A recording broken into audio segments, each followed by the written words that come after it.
ಇವತ್ತು ಅಂಗಾರಕ ಸಂಕಷ್ಟಹರ ಚತುರ್ಥಿ, ಅದಕ್ಕೇನೆ ದೇವಸ್ಥಾನಕ್ಕೆ ಬಂದಿದ್ದೀವಿ. ಮನೇಲಿ ಪೂಜೆ ಮಾಡೋಕೆ ಎಲ್ಲನೂ ರೆಡಿ ಮಾಡಿಕೊಂಡು ಮನೇಲಿ ಪೂಜೆ ಮುಗಿಸ್ಕೊಂಡು ನೆಕ್ಸ್ಟು ನಾವು ದೇವಸ್ಥಾನಕ್ಕೆ ಹೋಗಿದ್ದೀವಿ.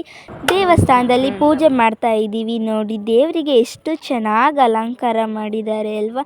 ದೇವ್ರನ್ನೆಲ್ಲ ನೋಡಿಕೊಂಡು ನೆಕ್ಸ್ಟು ಪ್ರಸಾದ ಇಸ್ಕೊಂಡು ಮನೆಗೆ ಬಂದು ನೆಕ್ಸ್ಟು 9:30ಗೆ ನಮ್ಮ ಆಂಟಿ ಮನೆಗೆ ಬಂದಿದ್ದೀನಿ. ಏಕೆಂದರೆ ಚಂದ್ರನ ನೋಡೋಕೆ. ಚಂದ್ರನ ಹುಡುಕಿ ಸಾಕಾಯಿತು, ಆದರೆ ಚಂದ್ರ ಮಾತ್ರ ಬರಲೇ ಇಲ್ಲ. ಇವತ್ತು ನಾನು ಚಂದ್ರನ ನೋಡಬೇಕು ಅಂತ ಮನೆಯಿಂದ ತಾರಸಿಯಿಂದ ಮನೆಗೆ ಓಡಾಡಿ ಸಾಕಾಯಿತು, ಆದರೆ ಚಂದ್ರ ಮಾತ್ರ ಬರಲೇ ಇಲ್ಲ.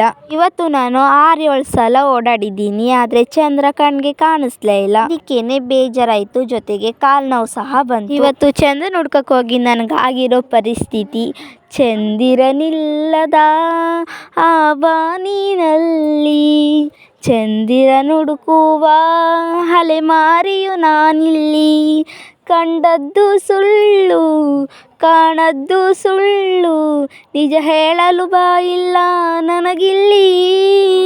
ಹಿಂಗಾಗಿದೆ ನನ್ನ ಪರಿಸ್ಥಿತಿ. ಚಂದ್ರನ ಹುಡುಕ್ತಾ ನನಗೆ ನಿದ್ದೆನೇ ಬಂದ್ಬಿಡ್ತು. ಅಂತೂ ಇಂತೂ ಫೈನಲಿ ನಮ್ಮೂರಿಗೆ 10:30ಗೆ ಚಂದ್ರ ಬಂದ. ಅದೂ 1 ನಿಮಿಷನೂ ಇರಲೇ ಇಲ್ಲ, ಬೇಗನೆ ಹೊಂಟೋಗ್ಬಿಟ್ಟ.